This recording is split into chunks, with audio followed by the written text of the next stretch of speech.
Our next speaker is Alisha Langford. Alisha was born and raised in Southern Oregon and has called Portland her home since 2002. She received her Bachelor in Science degree in Business Management and Leadership and Human Resource Management from Portland State University in 2016. Alisha lives in Southeast Portland with her two daughters, Ashlyn, who experiences quadriplegic cerebral palsy, and Lily. Her extensive experiences as a parent of a special needs child drive her passion to advocate for families with special needs children. Her position as a special needs planner at the Palladio Group allows her to focus on community outreach to help families with special needs loved ones navigate the complex process of life-caring planning. Alisha also serves on the board of directors for Community Vision, Inc. I had the privilege of hearing you once before, and this is really helpful for anyone that has kids or adults. Thank you. Welcome, Alisha. Thank you.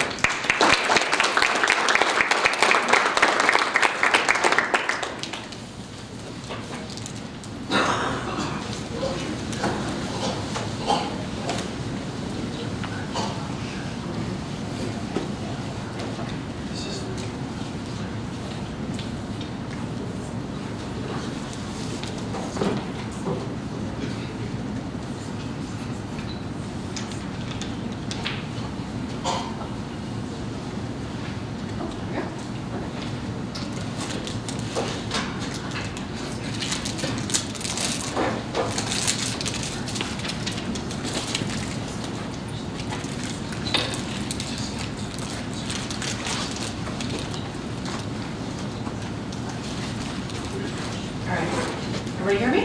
Yeah. Okay, good. I've got a handout here that I'll pass around. You guys can each take one, just has a little outline here of what we're going to talk about today.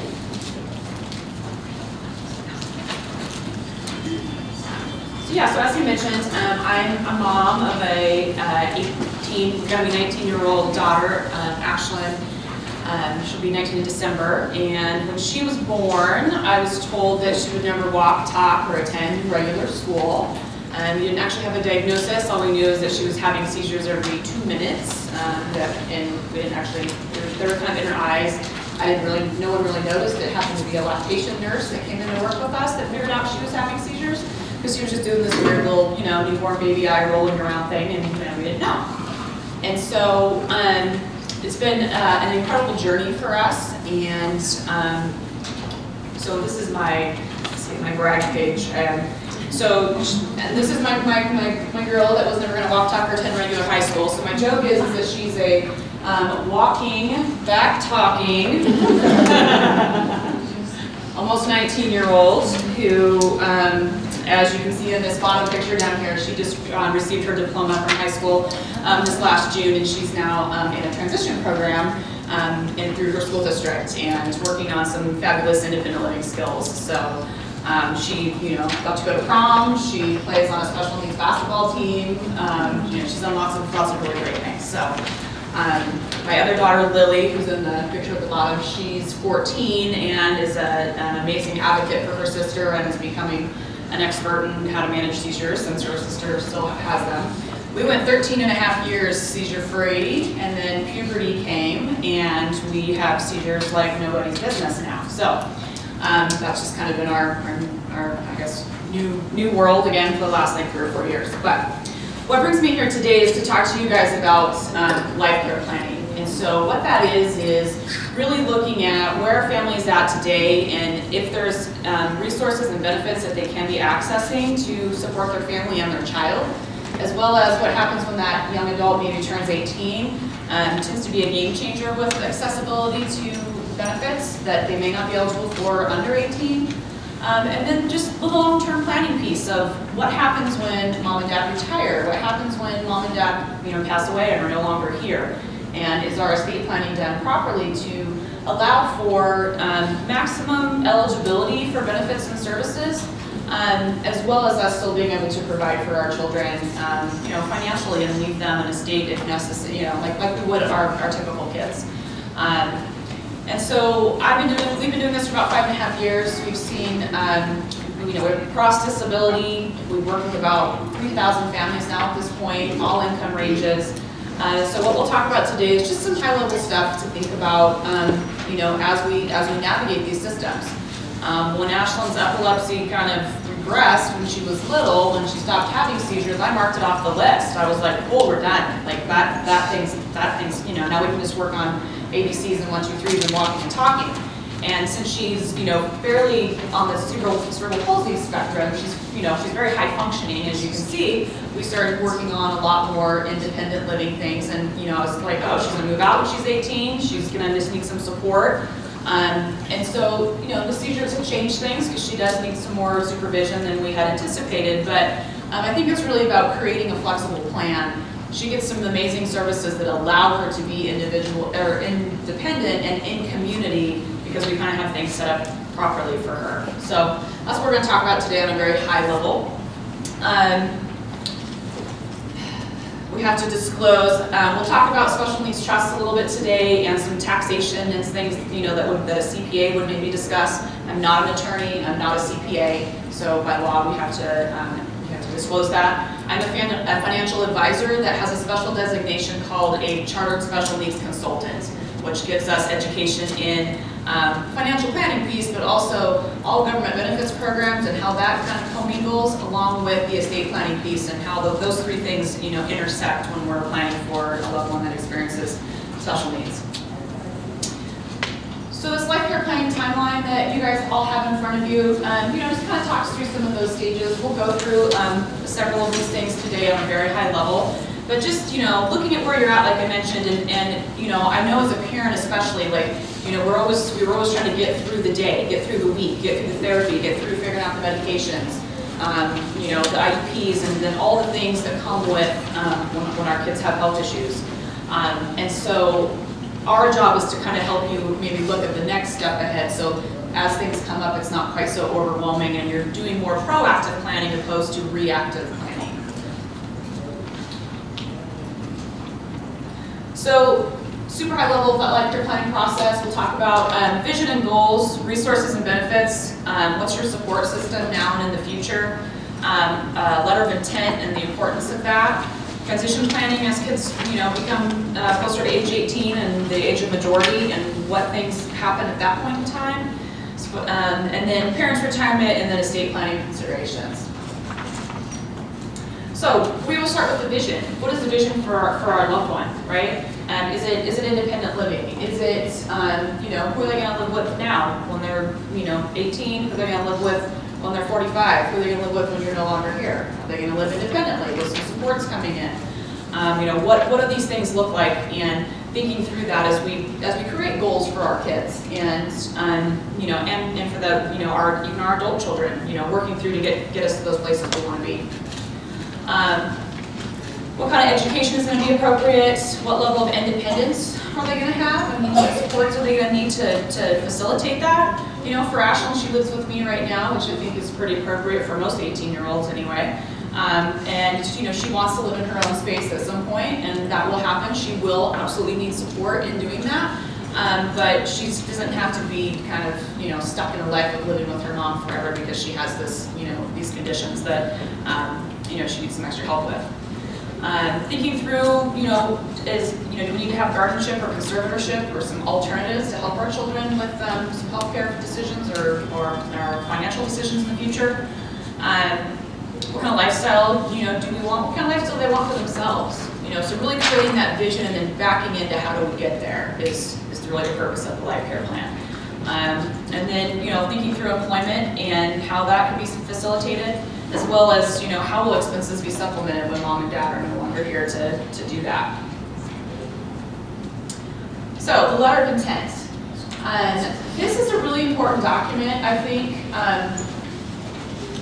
because what this includes is really everything that's about your kid. So I call this the manual to Ashlyn. It's how she operates, how her daily life is, everything from medications to routines to personality traits and preferences to her support system. And then, as part of that manual, it's what happens when something breaks, what happens when she has a seizure, what happens when, anything really comes up necessarily, who are the contacts, the emergency contacts, who's the specialist, who's the neurologist, those types of things. And then also just like, what is that long-term vision? So it's a 14-page document that we walk families through that has everything from your Medicaid health insurance number to your private health insurance to, who your guardian is. Really, if I was not here tomorrow, someone should be able to pick up this document and be able to literally know exactly everything we have in place for her and how to keep that going. Because, we work hard to create great lives for our children, and so this is about maintaining that. And I use it on a daily basis, so it's not just a part of estate planning. I've got PSWs that come into the home. They're there right now today with her while I'm here speaking to you. They can't get a hold of me right now, so they can look at this document and they can figure out pretty much any answer to any question or thing that might come up for her. So part of the Life Care Plan is resources and benefits. What resources are available now and in the future. And the reason that we talk about this is because I find in many cases that families assume that they make too much money to qualify for any kind of benefits, or their child won't qualify because their kid has too high of an IQ, or their diagnosis is something obscure.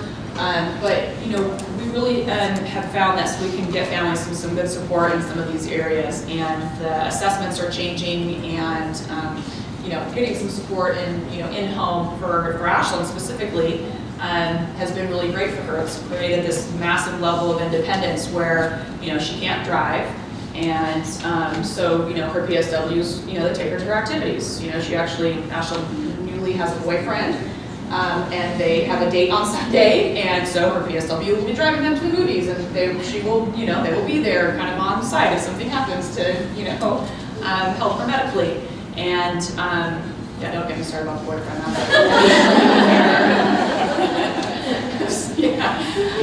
And so as much as she's like, why do they have to go with me? I'm like, oh, your epilepsy, you can't be having a seizure in the movie theater.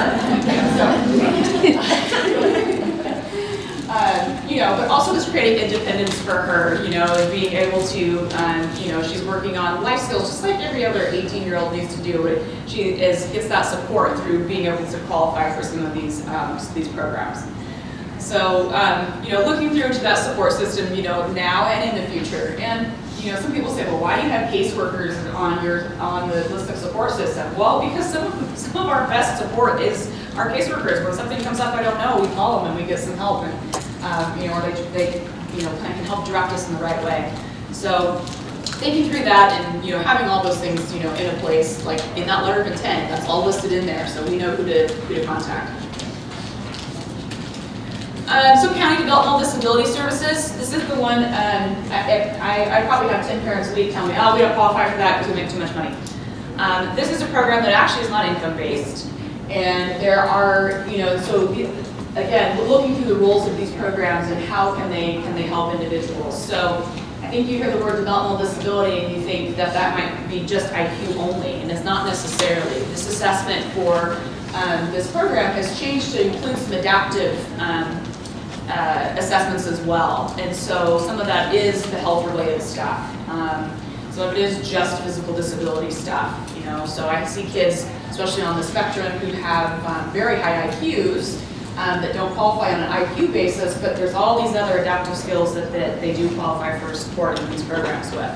So, walking through and educating yourself on these types of programs. So the role of developmental disability services, programs like K-Plan and waivers that provide in-home support, moving on through to adult developmental disability services, or brokerage services, which are all those kinds of programs that help provide in-home support, in-community support, job placement support, and usually Medicaid health insurance as well that can sometimes run as a secondary and save families a lot of money. So age of majority, we talk about this because when your child turns 18, regardless of if they have a diagnosis or of any kind, or what their capacity is for being able to make good decisions, they're their own legal adult. Doesn't matter if they still live with you, doesn't matter if you're their parent. I get that all the time. Well, I'm the guardian because I'm the parent. No, not anymore. Your child's 18, they're a legal adult. And so understanding what that means, there's some stuff we'll talk about in a few more slides, but just really understanding that age 18, your child is now their own legal adult, and they have to sign releases for you to be included in their medical appointments and in care, things like that. So, just kind of knowing that before they get there, so you can get those things kind of in place and not have to, deal with it on the back end.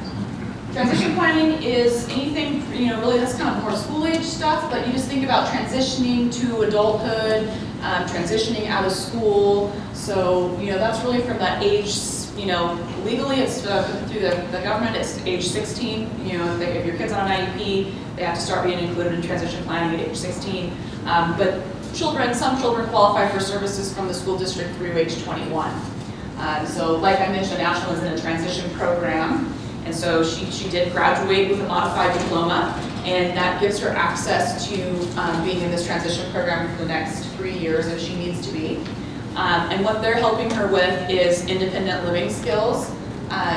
She's doing some work experience to try to figure out kind of what type of work she might want to do, which will help them back into, does she need to go to the college and take a class or two, or get a certificate, or what is it that needs to happen to support her to be independent and hopefully fully employed at some point.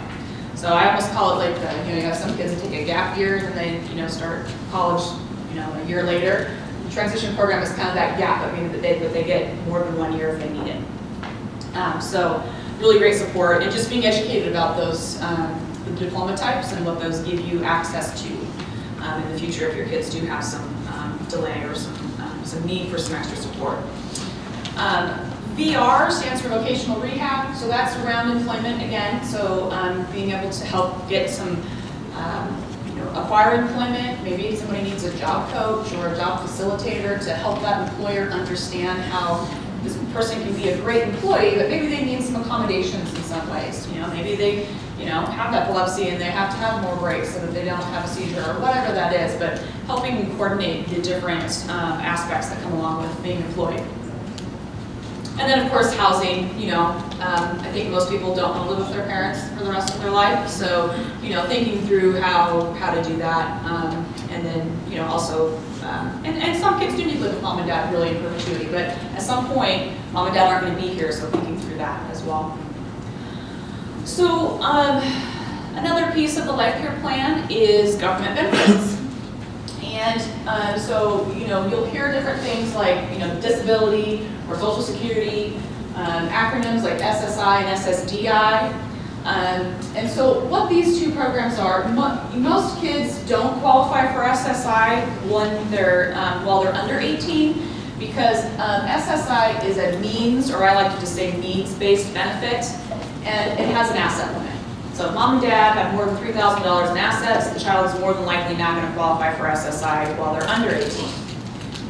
Once the child turns 18, if they do have a qualifying disability, they can qualify for SSI and the benefits that come along with that if we have money in the right buckets. And so that's kind of that proactive planning piece is, some people will apply and will say, oh, we got denied, my kid doesn't qualify for that. But they didn't actually get denied based on disability. They got denied because grandma has a savings account with the kid's name in it with $5,000. And they can't actually have, as an individual of one, they can't have more than $2,000 in assets. So it's just really about having the money in the right buckets, and you can have, we'll walk through some places we can save money. But so we can have things in the right buckets and qualify for some support if needed.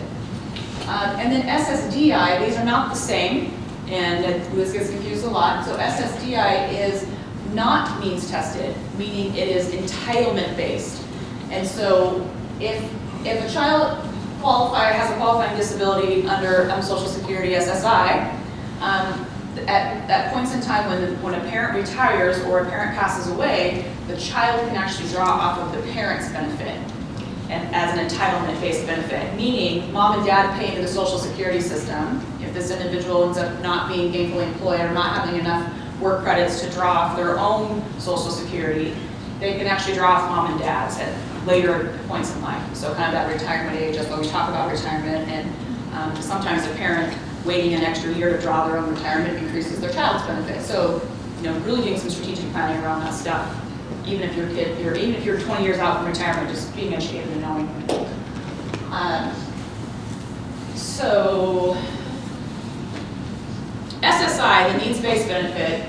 This one, like I mentioned, you have to have limited assets. So, we'll just use Ashlyn as an example, right? She's 18, she doesn't have a job. They look at her as a household of one. She now gets a cash benefit from SSI of $750 a month. She also gets Medicaid health insurance, which it runs as a secondary to the Blue Cross Blue Shield health insurance that she has. So we now have zero out-of-pocket medical because Medicaid pretty much picks up everything that her private doesn't. And so, again though, it's, she's limited. She can only have $2,000 in her name at any point in time of assets. So how do we leave money to the next generation? How can she save her own wages? Talk about that in a couple slides, but really the purpose of SSI is food, shelter, and basic necessities.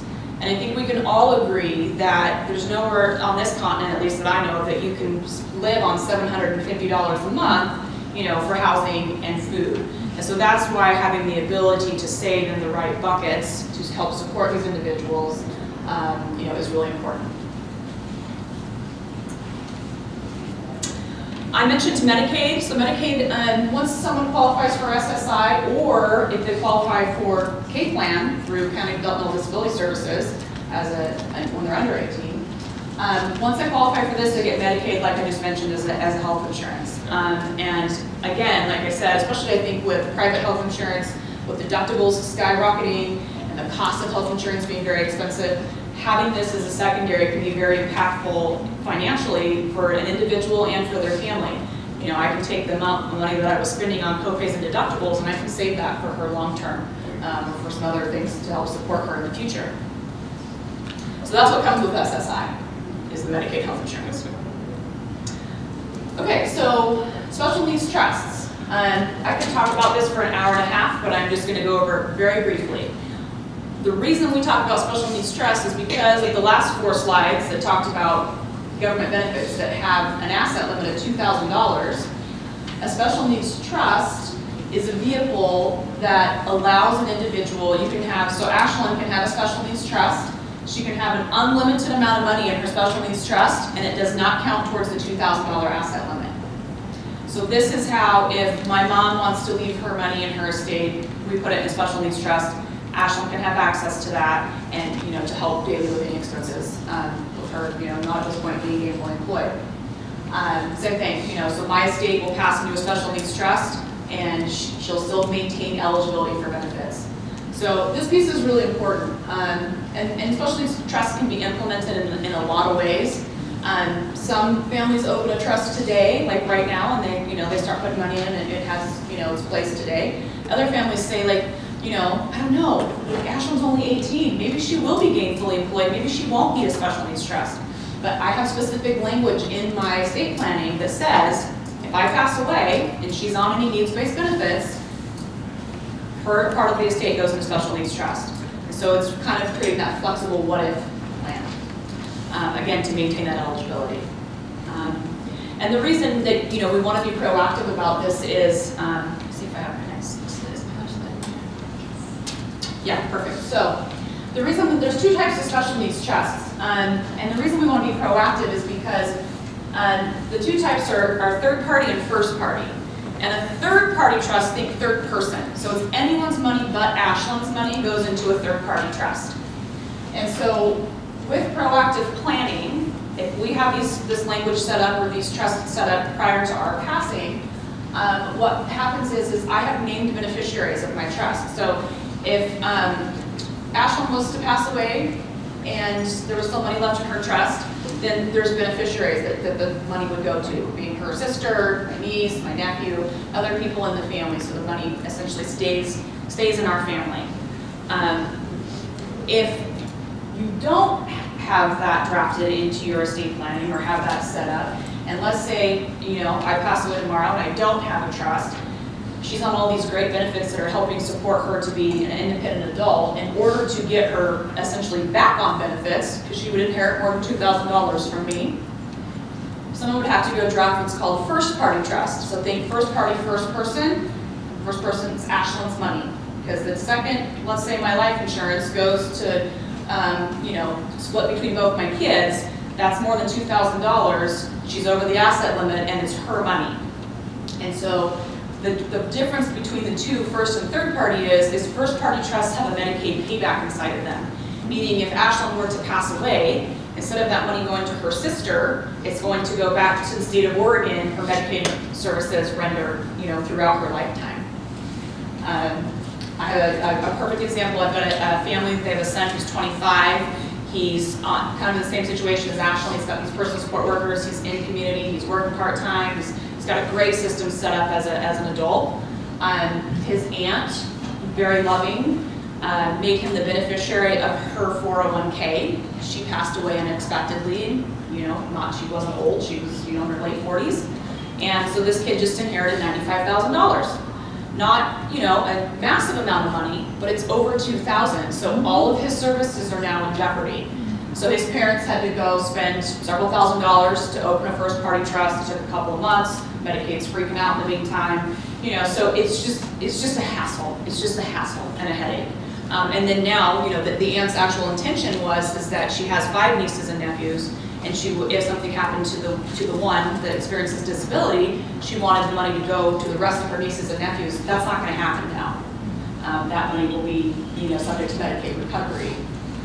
So, again, I could talk about this for an hour and a half. So this is just, really high level, but just some food for thought in thinking about planning, and making sure that our estate planning is up to date. And having, again, you can have flexible language. You don't have to have $100,000 to stick in a trust today. You can have some language in your estate planning that just encompasses the what if.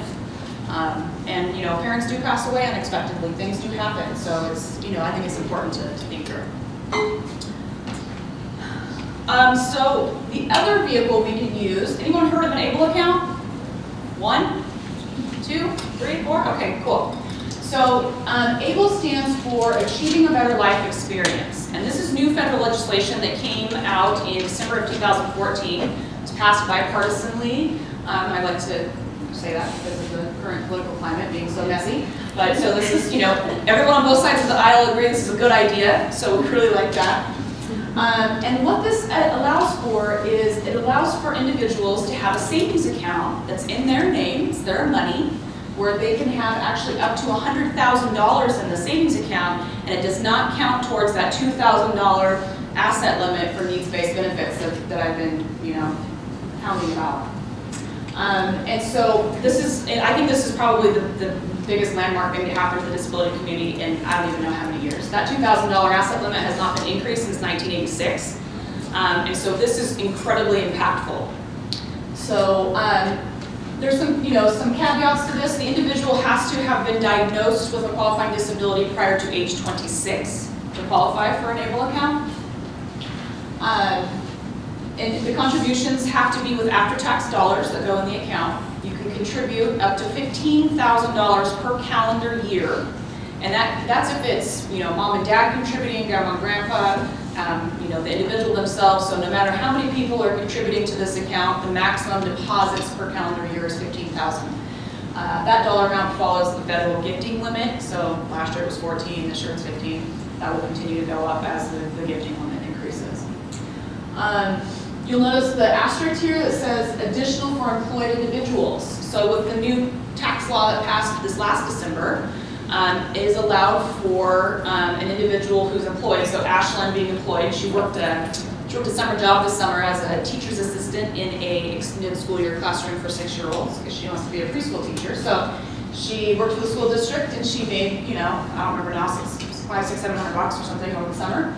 And so she can take those wages and save it in her ABLE account above and beyond the $15,000. So I can put in $15,000, and then for an employed individual, they can contribute up to an additional $12,000. So essentially, you could be saving $27,000 a year if this individual is employed.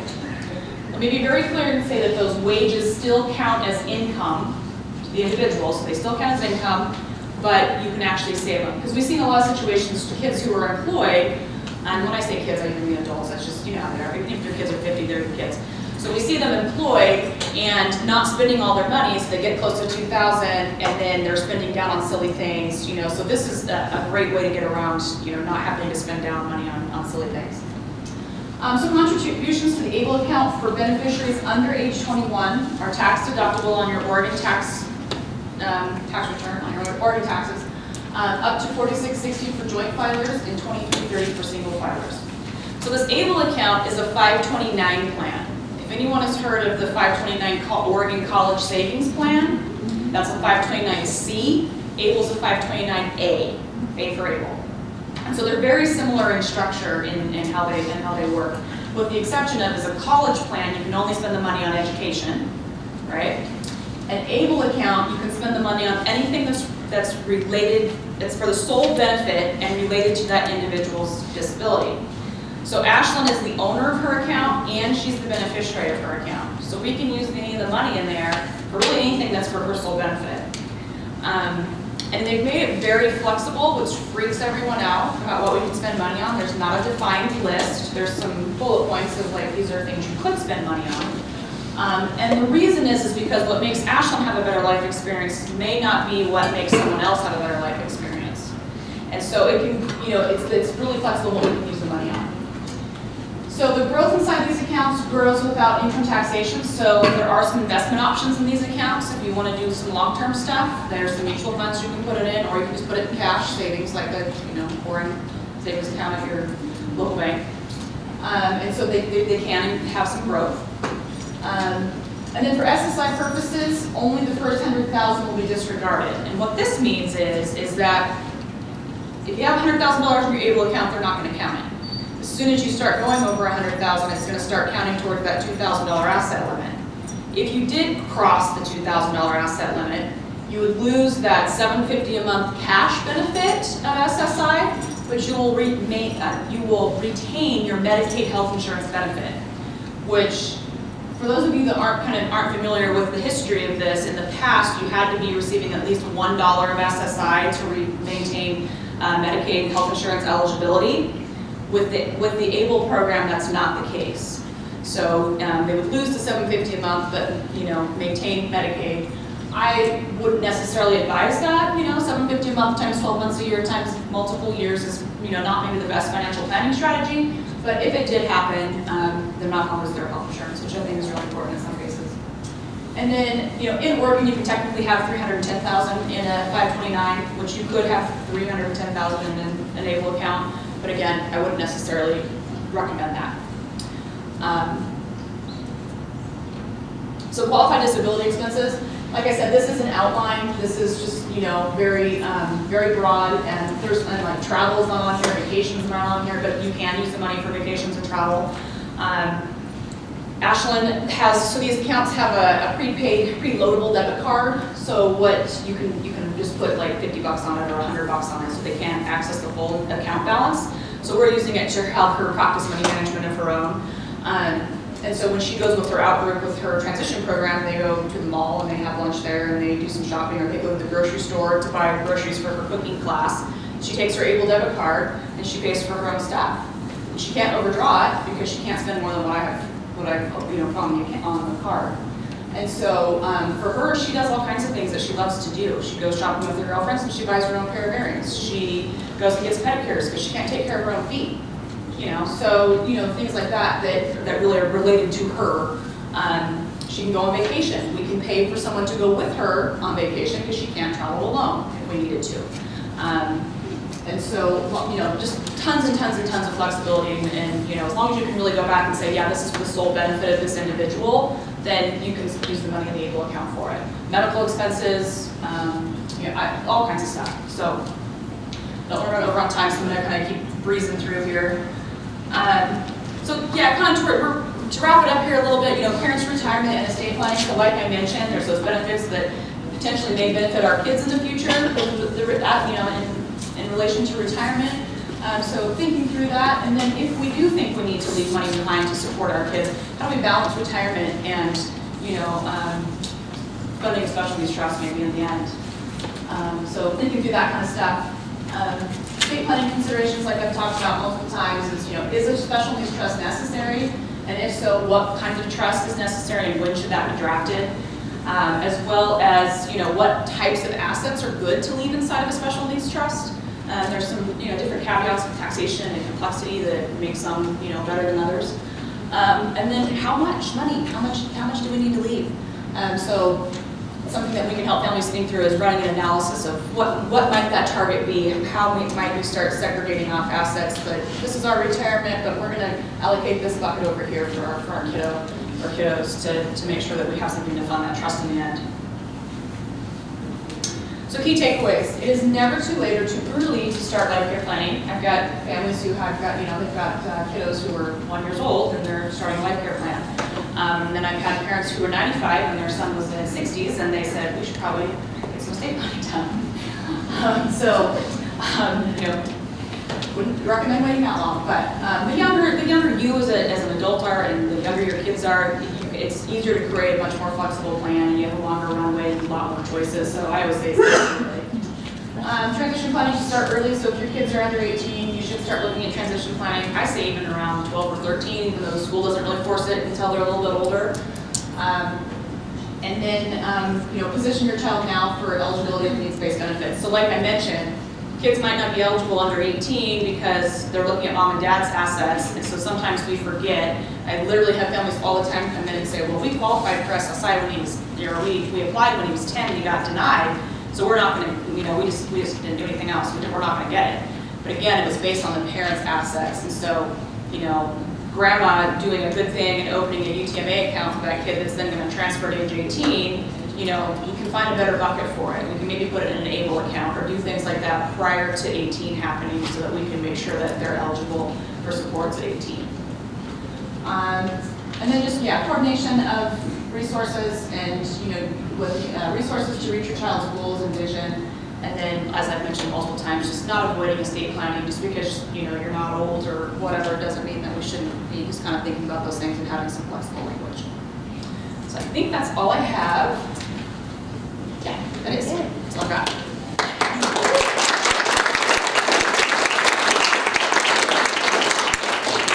assets, is that just cash assets or?